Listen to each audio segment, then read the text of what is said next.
Hey guys, Alex Fedotoff here. So I wanted to share one tip with you how you can improve the basically the ROI on your Facebook advertising campaigns. So what a lot of people asking me is, for example, how do I know where I should kill the ad? So how do I know when exactly I should stop the ad if it's not performing, or if it's performing well? How do I scale it? How do I kill it? So that's like one of the main questions that people ask me.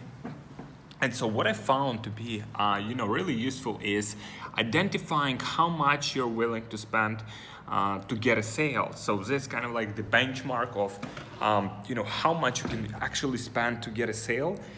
So then, you like all of the optimizations that you have, like all of the, main metrics, are basically using that as a benchmark. So let's say if you can spend like maximum of $20 to get a sale, to get a customer in your business, that's like the average value of each customer to your business, then you only would spend $20 to get a customer. Because if, for example, Facebook recommends you to spend, I don't know, like let's say they recommend you to run ads for like 2-3 days, and without, like, even if it doesn't get you any sales. And while this is a good strategy to give ad and ad set time to optimize, but at the same time it's if ad is not performing, I found most of the times it will not perform if you just let it run for a longer time.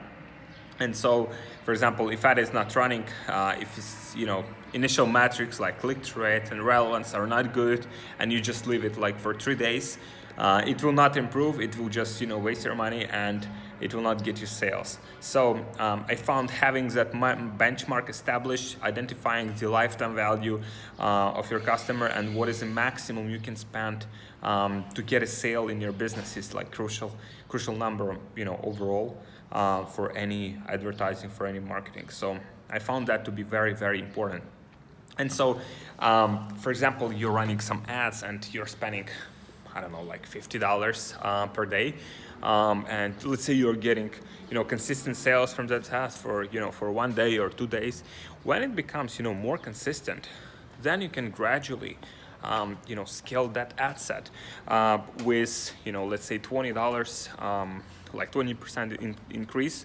And you just would do it like every 2 or 3 days. So you would gradually scale that ad. But what you don't want to do is when the ad is doing well, you don't have to edit it massively. You don't have to change targeting, because it will crush all of the optimizations that has been going on for this ad. And you might lose that momentum that ad is generated. So it will basically restart the whole optimization thing, and it will stop the ad from performing well. That's at least what I found in my experience, running multi-million-dollar campaigns for my clients, and that's what I wanted to share with you guys. So just wanted to share that with you, and hope you find it useful. Leave me your comments below this post, subscribe to the channel, and I'll see you in next videos.